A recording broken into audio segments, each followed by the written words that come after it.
Ny fiainan'olona tsy vita mora, raha voasolona fakeo elabeny mpanakora. Tsy maintsy mandalo médecin chef ny fonja manao avis, tsy maintsy mandalo ihany koa ny avis en procureur général, zay vao mahazo mivoaka ny olona anankiray izay manana IST.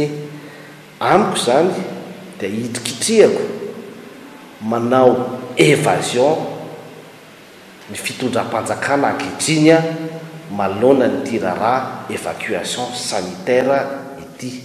Zany évasion zany tsy vita madame Claudine Samrery fa eo zany ministra amin'ny ambaratongany maro, satria tsy vita rery io manao évasion ana olona voafonja ny gouvernementa ankehitriny, fa tsy ny tao amin'ny AGR na mpandositra azy fa na tompon'andraikitra maventy tamin'izany tamin'ny 10 alina angereo no nikarakarany io ary nandeha jet privé madame Claudine. Ahoana moa zany moa ny andraikitra ny any Ampafy, tsy tampafy ve zany rehetrarehetra zany? Zay ny mahatonga an'le hoe manao évasion, manao organisation na évasion ny gouvernementa ankehitriny. Andriamatoa Voninahitra Jeune tamin'izany fotoana zany dia nalefa tany Antsafa satria nanao tentative d'évasion, crime io.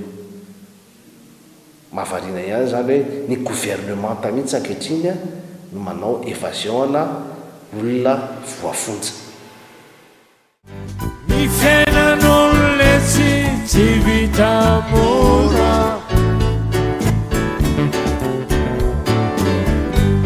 raha voasolona fakeo